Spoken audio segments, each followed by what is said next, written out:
Membahas pendidikan kewarganegaraan mencakup 3 hal. Bagaimana awal mula pendidikan kewarganegaraan masuk ke Indonesia? Sejak kapan pendidikan kewarganegaraan masuk kurikulum?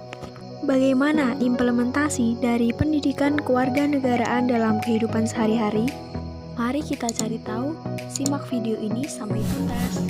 Halo, aku Himata dari PPP 2A.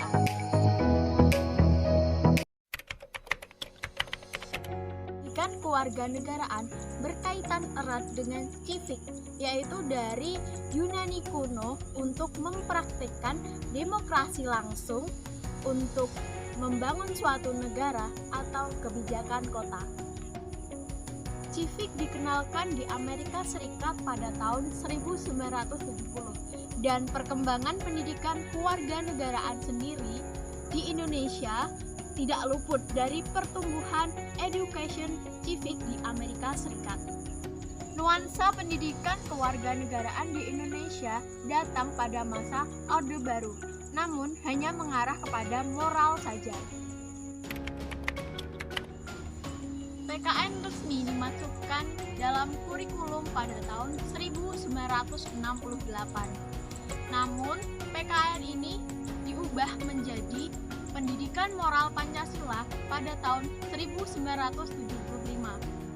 Dan pada tahun 1994, Pendidikan Moral Pancasila diubah kembali menjadi Pendidikan Pancasila dan Kewarganegaraan atau disingkat menjadi PPKN.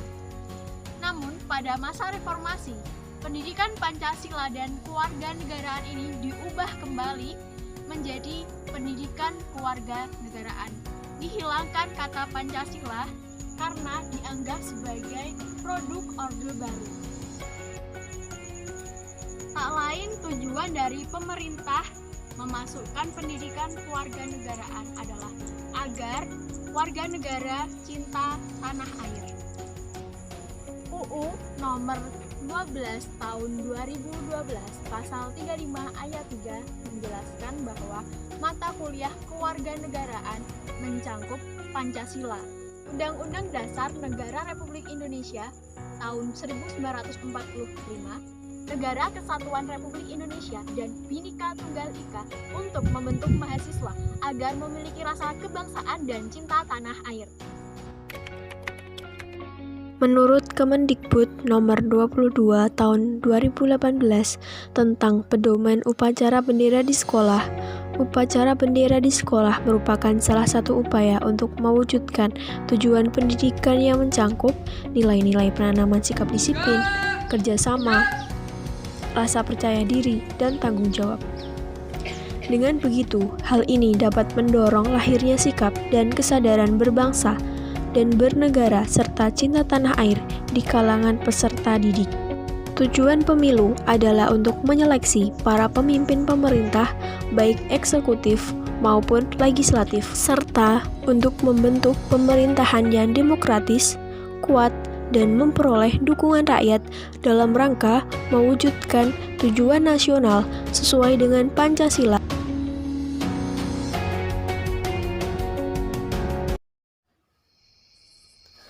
Pandemi COVID-19 sudah menjadi salah satu permasalahan yang sangat berbahaya yang saat ini sedang kita hadapi.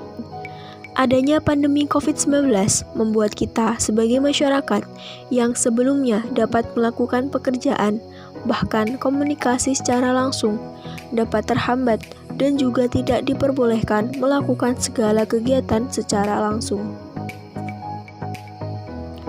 Bahaya virus corona tidak dapat disepelekan. Virus corona termasuk virus yang mudah menular, menimbulkan komplikasi dan belum ditemukan cara penyembuhannya.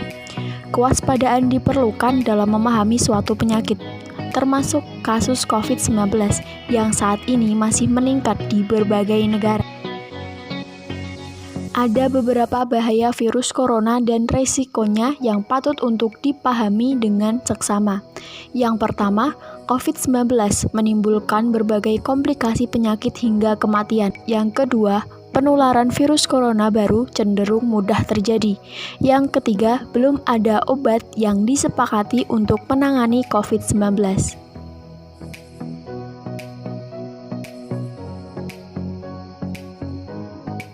Dalam keadaan saat ini, suatu bangsa dituntut untuk menunjukkan nilai-nilai terbaik dari ideologi kebangsaan untuk dapat mengatasi tantangan pandemi COVID-19. Keadaan ini mengandung semua nilai-nilai kearifan lokal yang terkandung dalam Pancasila, yaitu efektivitas pemerintahan yang berpadu dengan kepercayaan dan kepatuhan rakyat terhadap semua ketentuan yang diterbitkan pemerintah, serta kesadaran pada masyarakat untuk menghubungkan kepentingan perorangan dengan kepentingan masyarakat, yakni dengan menjauhi sikap egosentris yang hanya memikirkan diri sendiri. Hal tersebut dapat diimplementasikan dengan cara selalu menerapkan protokol kesehatan dalam kehidupan sehari-hari.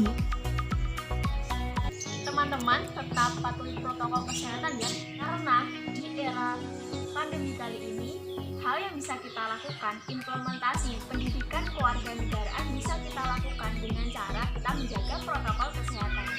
Salam sehat Indonesia, Indonesia bisa lawan. Demikian yang bisa saya sampaikan tentang pendidikan kewarganegaraan. Terima kasih.